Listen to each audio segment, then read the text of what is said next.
right, let's hit the field. It is the Yankees' third spring training game of the season, and they were taking on the Detroit Tigers, but more importantly, first post-game show of the season for us here on Pinstripe Territory. We did have some regulars in the lineup today: Jason Dominguez, Paul Goldschmidt. My recap, your reactions coming up next. This is Pinstripe Territory. Just wanted to talk, that's all. And talk we shall. How's it going, everybody? Welcome back. Welcome back to another season of Yankees baseball here on Pinstripe Territory. How are you guys liking those pinstriped hats that they're wearing this spring? I kind of dig them, but I don't like the way that the pinstripes come to a point above the logo. Kind of has that, I don't know, Coneheads feel, but not my favorite part of the hat, but otherwise I think they look pretty good. So, welcome back, everybody. I know some of you are new. Some of you have been watching these post-game shows for years. We break down every single Yankee game all year long. We do about 10 or 15 during the spring training schedule as well. I think we got 10 scheduled this year. But it does feel good to have baseball to watch again. Someone asked Rogers Hornsby once, what do you do all winter when there's no baseball? And he said, I stare out the window and I wait for spring. And I'm the same way, baby. Welcome back to everybody. And you can say that spring training games don't count, but you can't say that they don't matter. We saw in 2024 that the biggest fault that the Yankees had was fundamental baseball. Poor defense, poor base running.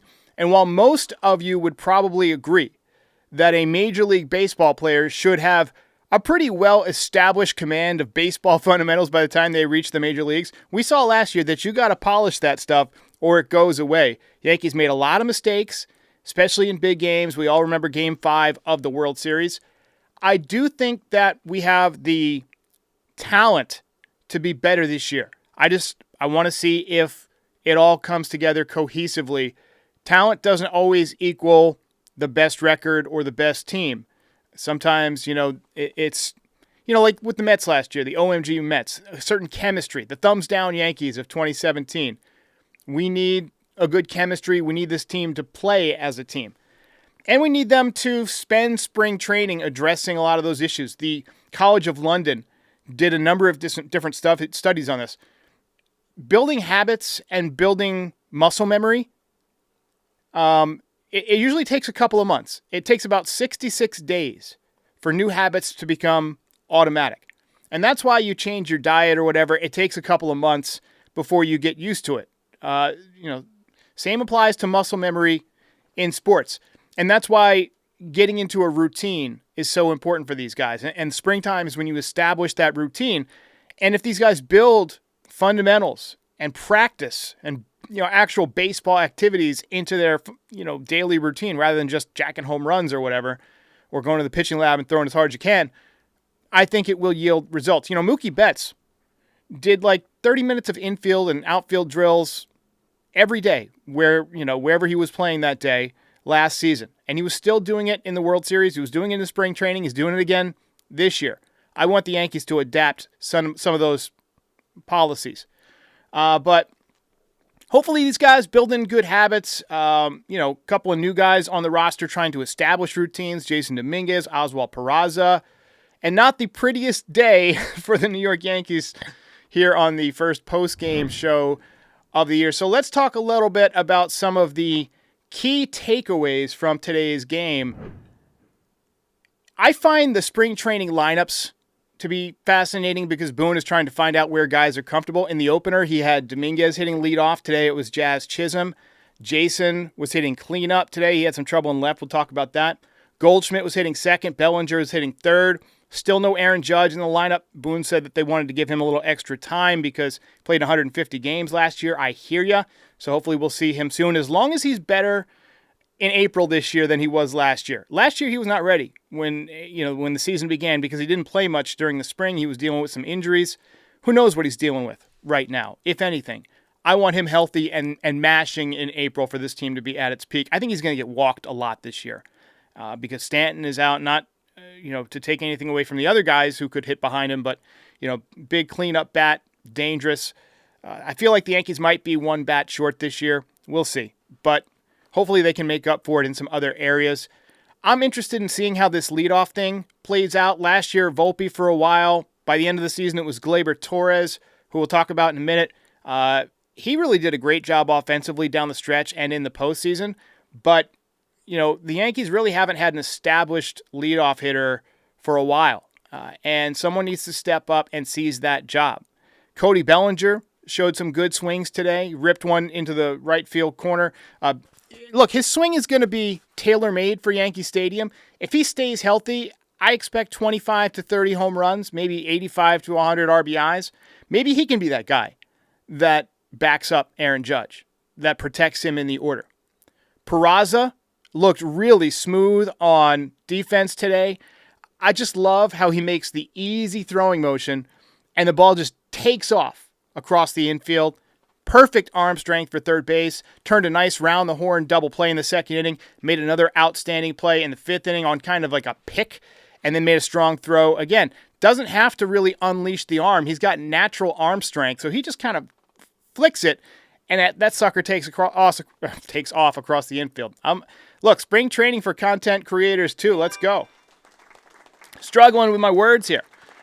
He did say that he's been working with a new hitting coach.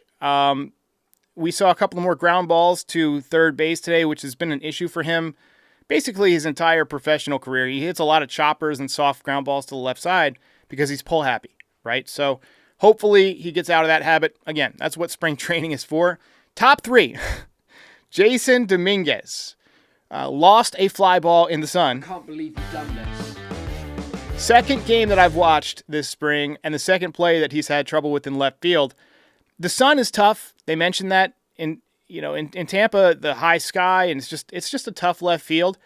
But the other day, ground ball to left field, and he booted it. I get it. That's what spring training is for, but I'm not going to lie. I'm a little bit concerned that he struggled so much out of the gate here because it can become a mental thing if you got a little bit of the yips. But to be fair, the sun is much closer to Earth than where he's from.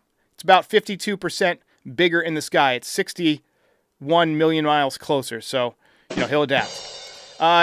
Jazz Chisholm ripped one off the right field wall, but it was kind of jogging out of the box.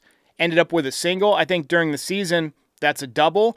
But, like I mentioned about habits, I want these guys to get in the habit of running out of the box no matter what. I don't care that it's spring training.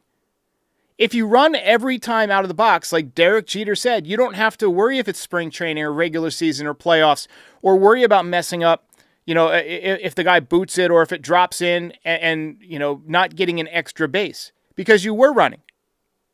You're putting yourself in a position to succeed. That's what Derek Jeter used to speak about. But Fernando Cruz had a rough day today. More on that in a minute. And the offense was essentially non-existent, no runs. All of the regulars who were removed after a couple at bats looked like they were just getting their work in. But I'm certain that over the next several hours, we're going to get some comments like, this team is pathetic, this team can't score, more of the same. Have a cold beer. It's Sunday afternoon. Take a deep breath. It's spring training. It is February 23rd. We still got almost a week left in February. But we do get to play our new front end for losses.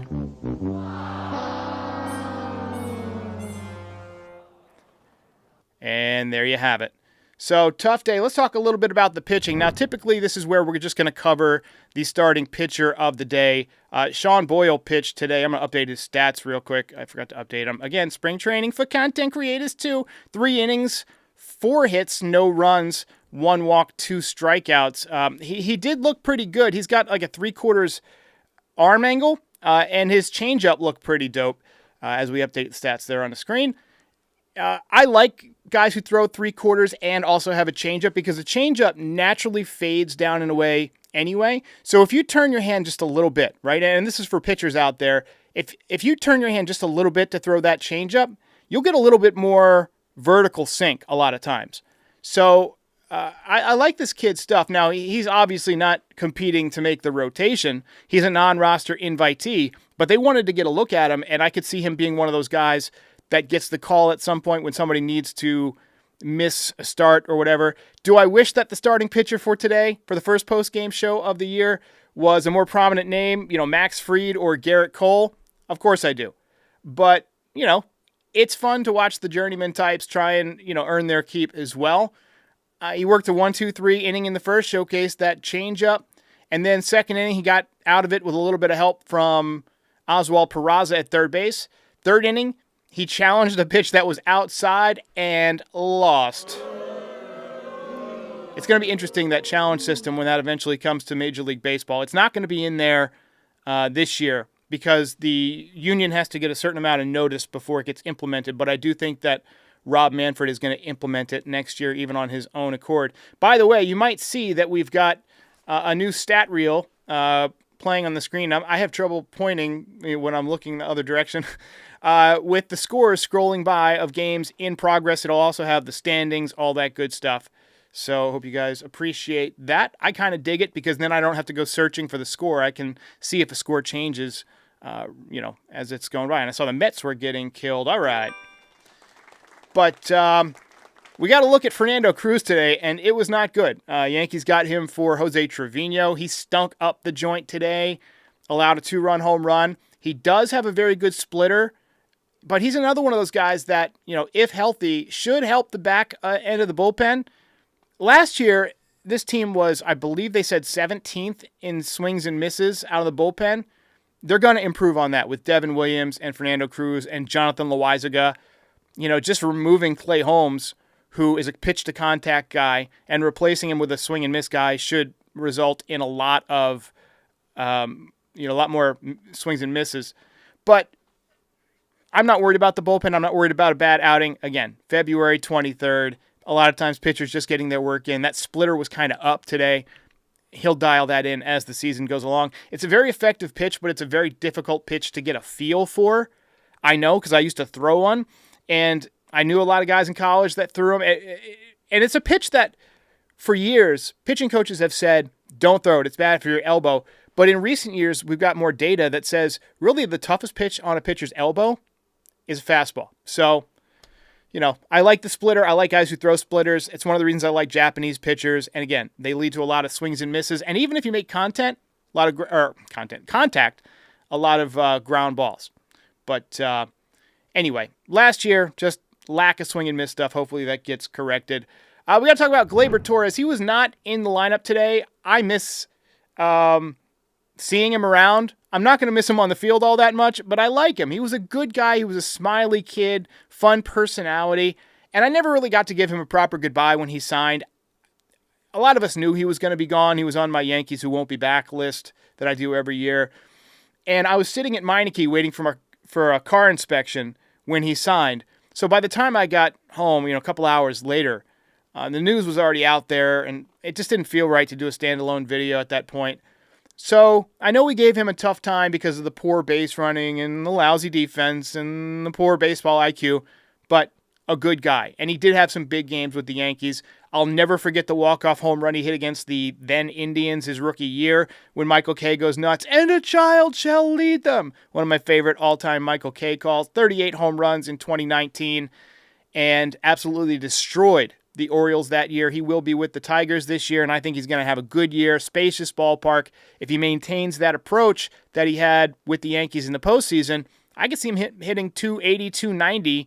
Power will likely go down because it's bigger in the gaps in Detroit, especially in the right field gap. I don't think it's quite as far in the left center field gap, but he's not going to be able to put those balls over the auxiliary scoreboard that he did a few times a year with the Yankees and poke them, over the right field porch. But I pretty much guarantee he's going to go deep against the Yankees this year because whenever someone leaves the Yankees, they always come back to bite him. But I expect him to have a good year with Detroit. And, after moving to the leadoff spot last year, he was pretty effective. And it seemed like in the postseason, he was on pretty much every night to begin the game. So I wish him the best of luck. And it's time to visit one of our new features on this postgame show, the awards. We've got the Bum of the Day. So we've been giving out the belt, which is our version of player of the game. We give it out after wins all year long. But we've had a lot of people over the years say, Derek, we should have one for losses too. Some kind of, jerk face of the night or whatever for whoever blew the game. So this year I decided we're going to do it. So I introduce you to today's Bum of the Day. Bum, you know that. Bum. My bum is on the Yankees. First bum of the year was Juan Soto when he signed with the Mets, but Fernando Cruz today has pulled into a tie. 3 hits, 3 runs allowed. He did have 2 strikeouts and 27 ERA. That's what it factors out to, 3 runs an inning. And again, just spring training, but someone has to be the bum of the day, and today it was Fernando Cruz. And just a disclaimer, because I know he is a Yankees fan, and so he might very well watch this podcast or one of the top Yankees podcasts now, but just a disclaimer, just because you're the bum of the day doesn't mean we don't like you. It doesn't make you a bad guy. It doesn't mean you're going to be a bum tomorrow.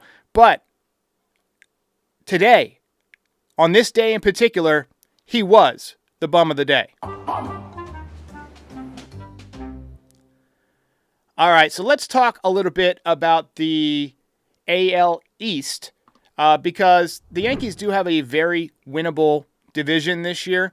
They're going to need to stay healthy. They're going to need to play sound baseball, like we said. I kind of wanted to run through the other teams in the division real quick and tell you what's up in case you haven't been paying attention. Last year and in 2023, the Orioles were tough. I mean, they were the big primary foe. I think the Red Sox are going to be a bigger foe, a bigger challenge than the Orioles this year, although I do think the Orioles are still going to be very good. I know a lot of people are kind of counting them out because they lost Burns, but they're getting their closer back. They are getting some more young talent. Jackson Holliday should come into his own. He really hasn't gotten going yet, but he's got a great swing. They moved in their left field wall. Mount Baltimore got moved in a little bit. But, I mean, that can only help their offense. It will hurt their pitching a little bit, I think. They lost 44 home runs from Anthony Santander. He went to Toronto.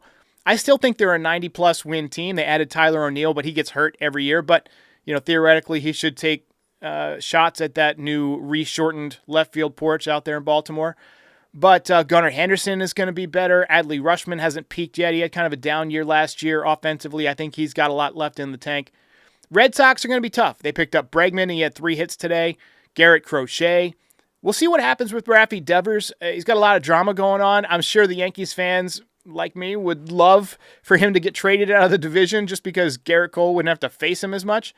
But I think they're going to be tough. They got a great manager. They're always playing hard for him. They're going to be good. So I'm kind of glad that rivalry is coming back. It's going to be a dogfight. Jays, like I said, added Santander. You can expect Vladdy Jr. to have that big contract season that so many guys have right before they're a free agent. I still view them as a 3rd place, 4th place team just because of how good this division is. But I can see Vladdy hitting 45 to 50 home runs. And the Rays are going to be playing at Steinbrenner Field.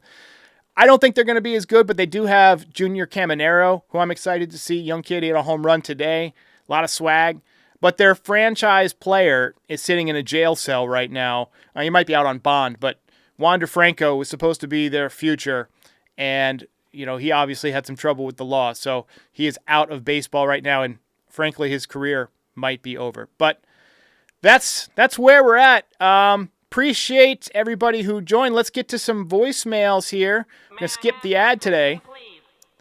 Let's see here. David A. says, where will they put Bregman? Probably at second base if Devers won't come off of third base. I mean, I kind of expected them to DH Devers and put Bregman at third, but Devers doesn't want any part of that.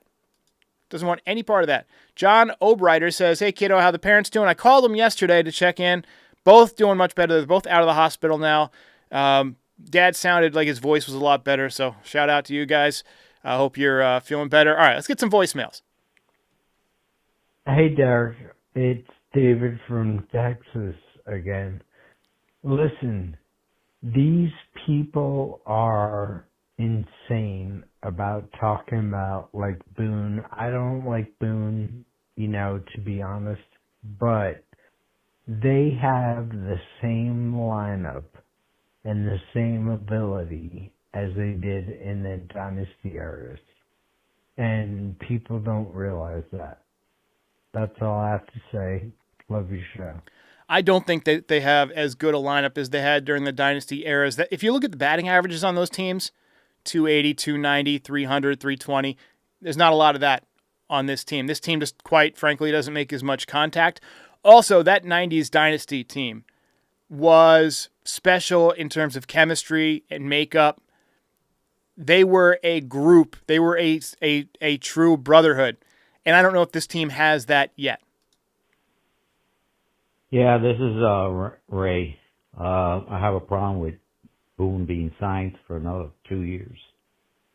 My main problem with him is that he cold players. Whenever somebody gets hot, he sits them down. You got to ride the hot players. That's all. That is a very valid criticism. He does do that. He does sit guys the day after a home run or something like that, and I've always had a problem with that. He also doesn't give a lot of younger players runway to get started, other than, Volpe. MD with the super chat says, I'm worried about Jason's defense. Love the show, bro. I listen to every post game. Appreciate that. Look, we got no choice other than to be worried about Jason's defense. It's one of the big things that we need to see improve this year. And so far, not looking good. Tough spring so far for the Martian, but I'm confident that he'll put the work in to get better. Hey, Derek. I think that some lifting this facial hair policy is bigger than what people think, because I see baseball as two things: talent and confidence. You can have all the talent in the world, but if you're not confident, you can see people fall apart. How many players have we seen come to New York, lack confidence, and just completely go to shit? Happens all the time. We've even seen it in the World Series. Some things went to shit, the whole team lacked confidence, whatever. So, I literally saw Devin Williams, a guy who was probably competing with one of being a top closer in the league. He shaved his beard, and the guy looked like he wanted to cry. Yeah. So, let these dudes be themselves, let them be confident, and let's go the corporate Yankees. It's hard to have fun playing baseball when you feel this corporate pressure. The game is played best when you're having fun. So let's have fun, and let's get over the hill. Thanks for the show. I'm going to go ahead and agree with you. Comfort in one's own skin is always important. And Devin Williams apparently was one of these guys who talked to Cashman right away. You wonder if, after getting traded, if he said to Cashman, hey, can you trade me again? Or do, I don't want to play here. I don't want to be here because I want my beard. It's more important. You wonder if he said something like that, because then you hear, Steinbrenner saying, if we ever lose one player because of this policy, it's too many. Maybe it was Cashman who said that, and I just wasted a perfectly good Hal impression. But I agree with you. Devin Williams did not like this policy, and he was vocal about it. But I'm glad that it got changed, and he's going to be one of the first guys growing back a beard. Carlos Rodon also confirmed that he's going to grow a beard. I think we're going to see Wells with a beard just because he doesn't want to shave 3 times a day like Boone said. Good morning, Derek. How you doing? Everything's good with us. This is Milton from Texas. I have an opinion on the facial hair thing. I go back to the 1961, so you can imagine how old I am, watching the Yankees. I've been a Yankee fan for 65 years, and I don't like the changing of the rules. Not because Imagine that. It makes any difference to the ball players, I kid. But I like tradition. It's like the analytics. I don't like the analytics, but that's my opinion. Now, I don't agree. As much as I like your shows when you have PK on, I don't agree necessarily with him, not necessarily because he's subscribing to this, but he's been sort of told by some people that some players have not come to the Yankees because of the facial hair. I kind of doubt that that's the case. They didn't come to the Yankees because they didn't get the right price for the right salary. They didn't come to the Yankees because they probably don't want all that publicity and how the media and the fans really get on people in New York. New York is a different animal, but they wouldn't stop coming from the premier sports team in the world because of that. They came for other reasons, or maybe because it's high taxes in New York. So, but as I said, I'm a traditionalist. I don't like it. But listen, if they win the World Series with players with beards down to their knees, hey, I'm all for it. That's okay. That's the bottom line. I'm going to stop you right there. That's the bottom line. If you win, nobody cares. And I think this is going to be an issue for a week, and then everybody's going to get used to it, right? It's like when you paint your house or whatever, or you put up some new wallpaper, it just takes a little bit to get used to seeing something different, right? But then you get used to it. It just becomes part of the scenery, and I think that's what's going to happen. Hey, Aaron. Joe from Jersey. First Name's of all, Derek. Hey, you're back. I'm glad that we're calling. Oh, wait, we already played this one. I'm going to go ahead and drop this one. I think that's it. Okay, so we're good on voicemails.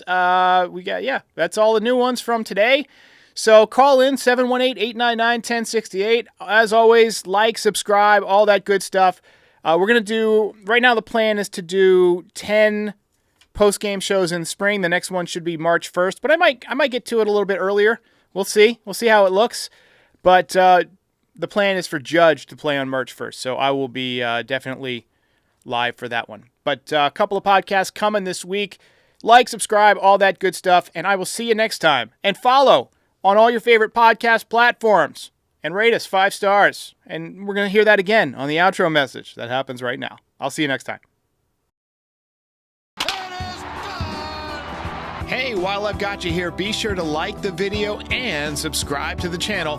Pinstripe Territory is the official Yankees podcast of the Foul Territory Network. We are home to the #1 most watched MLB postgame show on YouTube since 2021. We're here after every Yankees game and for reactions to all the best news and rumors during the offseason. Be a part of the show by calling into the voicemail 718-899-1068. Try to keep it clean for me. And if you ever miss us on YouTube, be sure and subscribe on all your favorite podcast platforms. Go ahead and rate us 5 stars. It'll help other people find the show. Thanks for watching. See ya.